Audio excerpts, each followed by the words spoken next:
Agora, passando aqui um bocadinho para outro tópico que nos tem preocupado aqui no Conselho Regional e nos tem levado a fazer até várias conferências na área da saúde mental, a propósito de um dos concertos que eu tive o prazer de assistir nas últimas semanas, há um vocalista de uma banda que diz, no meio de um concerto, que toda a gente, ele fala de perdas, fala de pessoas muito próximas que faleceram e acaba por dizer que todos deveriam ter um terapeuta para os acompanhar, que é muito importante ter alguém para falar em termos objetivos, e assumiu que ele próprio tem um terapeuta e que o ajuda muito, e disse aquilo perante milhares de pessoas de uma forma completamente inesperada.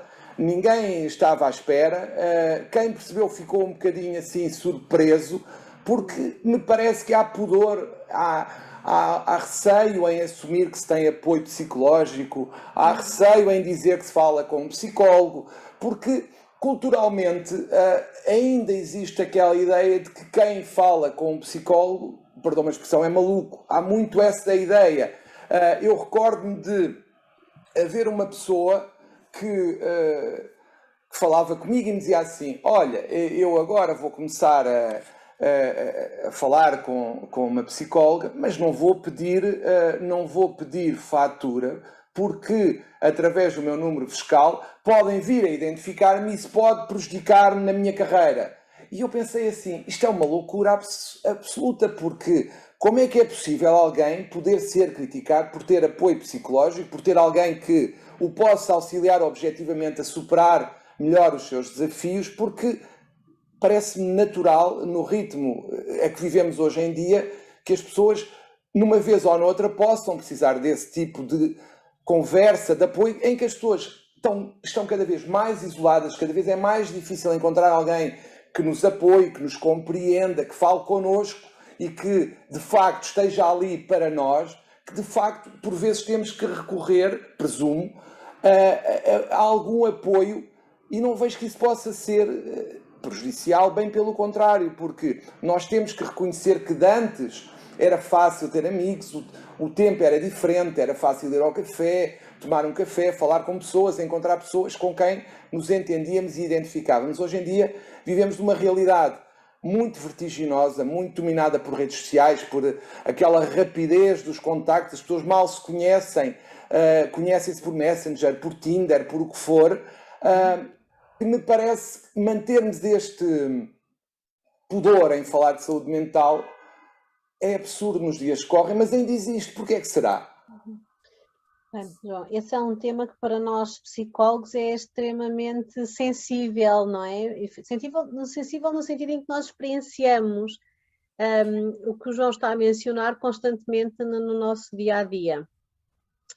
Por um lado, as pessoas têm receio porque há este rótulo efetivo de se estou a ir ao psicólogo é porque estou louco, estou maluco, o impacto que isso pode ter. Por outro lado, alguns não reconhecem que precisam de apoio, também acontecem estas situações. Isto acontece porque o tema da saúde mental é um tema que não está integrado no nosso dia-a-dia. Reparem, vamos pensar, por exemplo, as questões da saúde física, da alimentação. Notamos que nos últimos anos este tema é introduzido, por exemplo, nas escolas. A alimentação saudável, a higienização oral. Portanto, há temas da saúde que começam desde a escola, dos pequeninos, a serem introduzidos no cotidiano. Faz parte do nosso dia-a-dia. Isto é levado para casa também. A saúde mental não é falada nas escolas. Logo mostra que não está integrado no nosso dia-a-dia. Portanto, enquanto nós não conseguirmos falar sobre a saúde mental como falamos da saúde física, dificilmente vamos conseguir ultrapassar estes estereótipos e estas ideias concebidas de que só um louco é que tem que ter apoio de um psicólogo. E para mim, esta é uma das primeiras razões. A saúde mental não está integrada nas rotinas diárias dos indivíduos, não é falada. A pandemia, por sua vez, trouxe um grande boom para se falar sobre a saúde mental.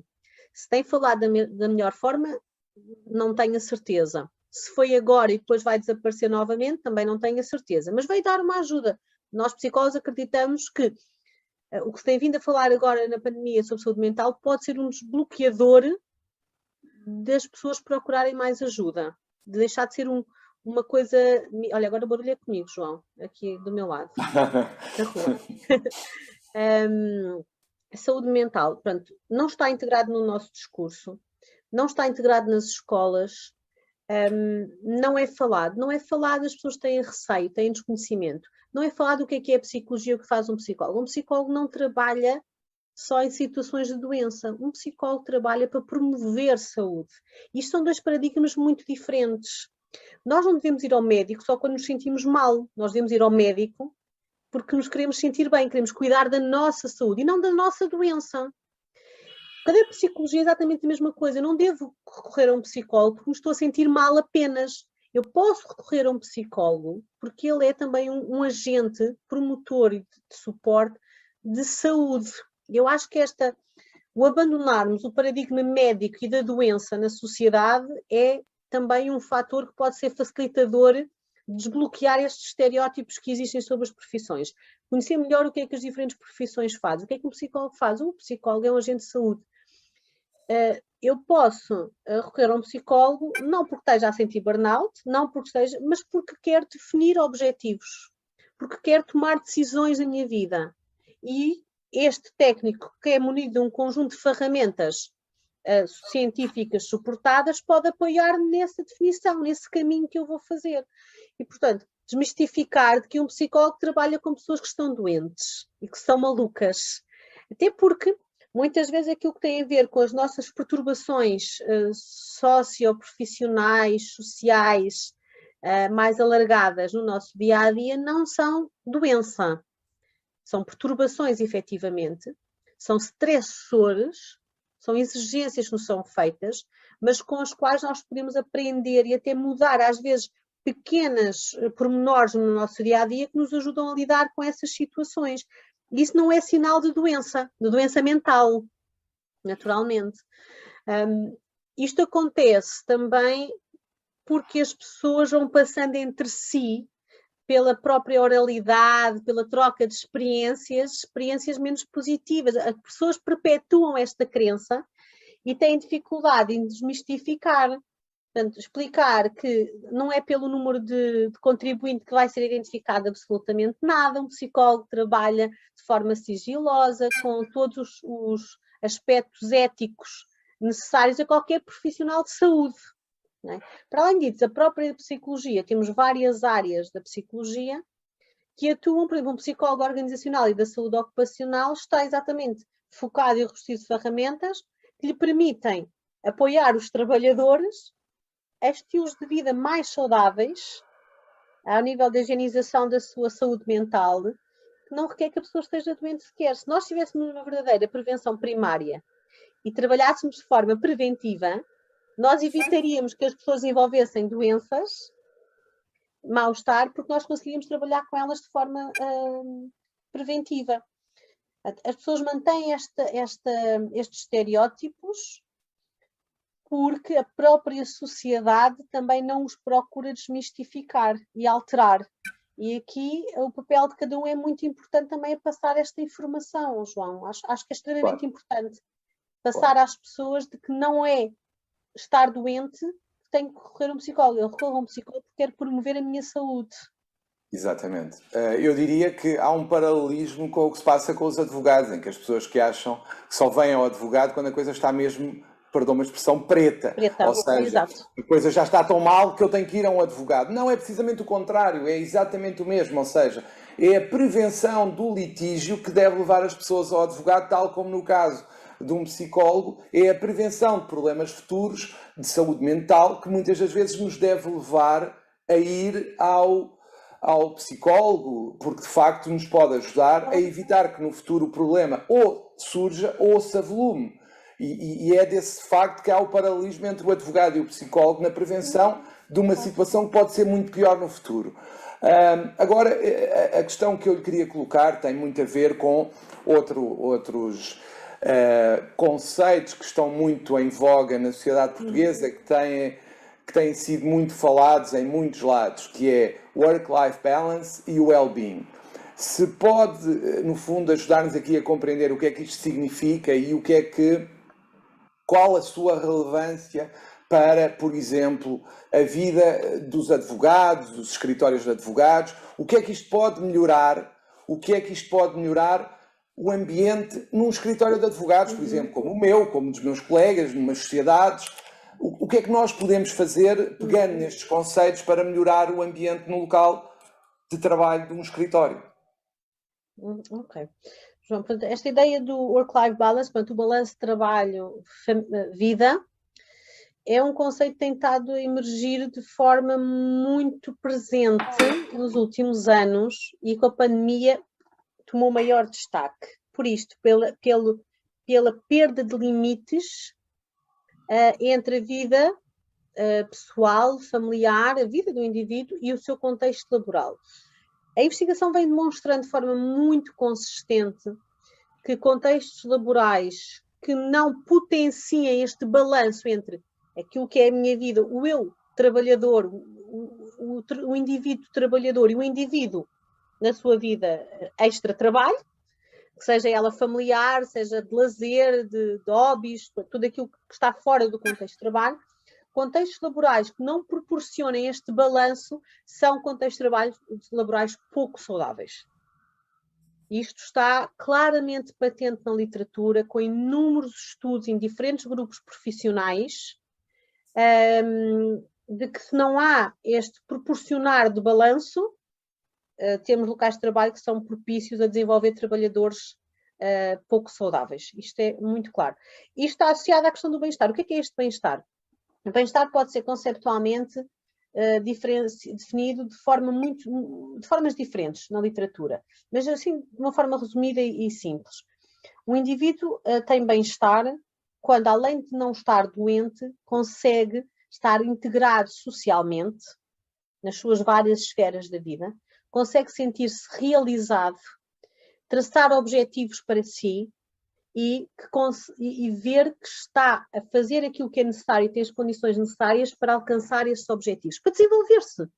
Na prática, é bem-estar, é a pessoa estar integrada, ter a possibilidade de desenvolver, de crescer, de realizar aquilo que pretende. Naturalmente, o contexto de trabalho é um dos elementos, um núcleo central para isto, porque eu sentir-me realizada, uma percentagem desta minha realização tem a ver com a minha componente profissional. E, portanto, criarmos condições no locais de trabalho que potenciem o desenvolvimento das pessoas, que potenciem, que possam pensar os seus objetivos, definir a sua carreira, o percurso que querem fazer para chegar aí, são locais de trabalho propícios a ter trabalhadores saudáveis, ambientes de trabalho saudáveis. O que é que as organizações podem fazer? E as duas estão muito ligadas uma à outra, porque o balanço trabalho-família é um dos principais preditores do bem-estar do indivíduo. Porque se eu consigo balancear estas várias esferas, consigo balancear a minha autorrealização, o meu autodesenvolvimento nestas várias esferas também. Aspectos tão simples como a possibilidade de eu acompanhar, vou dar um ou dois exemplos diários simples, a possibilidade de eu poder acompanhar um dos meus dependentes, seja filhos ou seja, por exemplo, um familiar, um progenitor, a uma consulta médica, sem que isso seja um drama para a organização. Uma coisa simples. Trazer um exemplo muito simples, João. Eu ter a possibilidade de acompanhar um dos meus familiares, seja um dos meus filhos, ou o meu pai ou a minha mãe, a uma consulta médica, acompanhá-los numa atividade, sem que isso seja um drama para a organização, é um bom exemplo de uma prática de balanço trabalho-vida. Eu ter a possibilidade de ter um horário de saída que me permita ainda conseguir ir ao ginásio ou reunir com os meus amigos ou ir à aula de desenho, um hobby qualquer que eu tenha, sem que todos os dias eu tenha que estar a alterar isso que eu tinha, porque o meu trabalho se prolonga no tempo, portanto, tirou uma hora que eu tinha, porque a partir de outra hora já não tenho a possibilidade de fazer aquela atividade. Isto é um bom exemplo de uma prática de balanço, que o meu trabalho não me tire esses limites daquilo que eu tenho para além da minha vida, para além do trabalho. Só para dar dois exemplos simples. Simples e que se calhar na vossa área acontecem. Acontece esse prolongamento do trabalho, o termos que cancelar compromissos que tínhamos, pessoais e familiares, porque precisamos ficar mais 1 hora no escritório. E a questão, João, não é ficar mais 1 hora ou 2 no escritório em momentos pontuais num projeto. O problema está em ficar 2 ou 3 horas ou 1 no escritório constantemente. Não é desmarcar uma vez, não é perder a minha aula de desenho ou uma aula de yoga uma vez. É eu fazer isto como parte integrante da minha rotina. Isto acontece sempre. E aí começa-se a instalar processos de culpa, o cansaço, a falta de higienização da nossa saúde, das nossas redes sociais, que não as virtuais, das nossas redes sociais afetivas, pessoais. E acho que isto acontece com muita facilidade. O João conhece melhor a profissão do que eu, mas certamente a percepção que eu tenho é que acontece com muita facilidade. Seguramente. E isso leva-nos a outro tema que tem a ver com... Que no fundo é uma consequência do que acabou de dizer, ou antes, essa falta aos compromissos para além da atividade no escritório acaba por ser uma consequência de outra situação, por exemplo, em sociedades de advogados é mais flagrante, que é a questão da pressão por faturar, da pressão por atingir determinados objetivos, semestrais, mensais, anuais, o que quisermos, que de facto são muito pressionantes para quem trabalha nessa organização. E parece-me que, em termos de burnout, será um fator de stress muito grande. Não concorda, Sónia? É porque, de facto, isto é o dia-a-dia que me chega e que eu também assisti enquanto estive em prática societária. Enquanto, por exemplo, alguém que está em prática individual, a pressão é sua sobre si para faturar, para pagar contas e para viver, no fundo, numa sociedade a pressão, em princípio, virá de alguém que estará numa posição diferente e que nos pressiona para atingirmos um determinado resultado, por exemplo, em termos de faturação. Sem dúvida, João. A pressão para o lucro, para os objetivos, para a faturação, a pressão irrealista de se alcançar objetivos em tempos irrealistas é, sem dúvida, um dos fatores disputadores de situações de burnout. Porque a pessoa, para dar resposta, vai dar o máximo de si, e o máximo de si vai ultrapassar as suas capacidades. O stress acontece quando aquilo que nos está a ser pedido ultrapassa as minhas capacidades e competências para gerir. Portanto, o que me está a ser pedido é mais do que aquilo que eu consigo dar. A pressão para a faturação, para os objetivos, eu coloco aqui irrealistas. Os objetivos, a definição de objetivos é altamente positivo. A questão não é a definição dos objetivos, é que objetivos foram traçados e o processo até alcançar esses objetivos e o tempo que foi dado. A pressão de tempo, a quantidade de trabalho, mas a pressão associada a esse trabalho.